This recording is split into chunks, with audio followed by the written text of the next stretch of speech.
Hello everyone, welcome to Samyuktha's gardening life. உங்களோட rose பிளான்ட்டும் இந்த மாதிரி பூச்சி தாக்குதல் இல்லாமல் நல்லா வளருமா? அப்போது நான் சொல்கிறேன், இந்த ஃபர்டிலைசர் ட்ரை பண்ணி பாருங்கள். ரிசல்ட் ரொம்பவே நல்லாயிருக்கும். வாங்க அது என்ன ஃபர்டிலைசர்னு பார்க்கலாம். இதுதான் சாஃப். இது ஒரு ஃபங்கிசைட். இதை நம்ம எப்படி நம்ம ரோஸ் செடிக்கே கொடுக்கலான்னு பார்க்கலாம். 1 லிட்டர் தண்ணியில் 1 கிராம் நம்ம கலக்கணும். இப்போ நான் எடுத்துருக்கிறது 2 லிட்டர் வாட்டர் எடுத்திருக்கேன். அதுக்கு நம்ம 2 கிராம்ஸ் கலந்துக்கலாம்.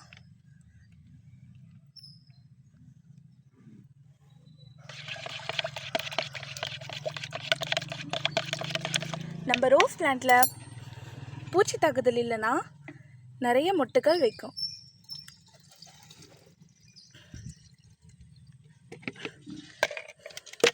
உங்களுக்கு நம்மளோட சம்யுக்தாஸ் கார்டனிங் லைஃப் சேனல் பிடிச்சிருந்துச்சுன்னா லைக் பண்ணிவிட்டு சப்ஸ்கிரைப் பண்ணிக்கோங்க. கார்டனிங் ரிலேட்டட் வீடியோஸ் நிறையவே நம்ம சேனலில் வரும். இப்போ நம்ம எப்படி செடிக்கு கொடுக்கறதுன்னு பார்க்கலாம். இதை நல்லா இடம் ஃபுல்லாக ஸ்ப்ரே ஆகிற மாதிரி பார்த்துக்கோங்க. இலை ஃபுல்லாக படுற மாதிரி பார்த்துக்கோங்க.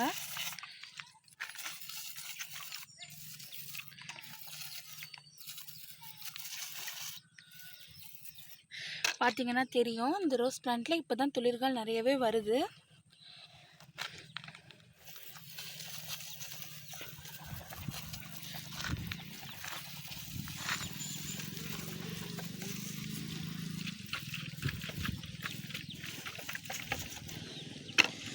இதை நீங்கள் 7 days ஒன்ஸ் யூஸ் பண்ணுங்கள். உங்களோட ரோஸ் பிளான்ட்டுக்கு நீங்கள் யூஸ் பண்ணிங்கன்னா அந்த உங்களோட ரோஸ் செடியில் அந்த மஞ்சள் அரிக்கிறது, அதுக்கப்புறம் பிளாக் ஸ்பாட் டிசீஸ், அந்த மாதிரி எந்த டிசீஸும் வராது.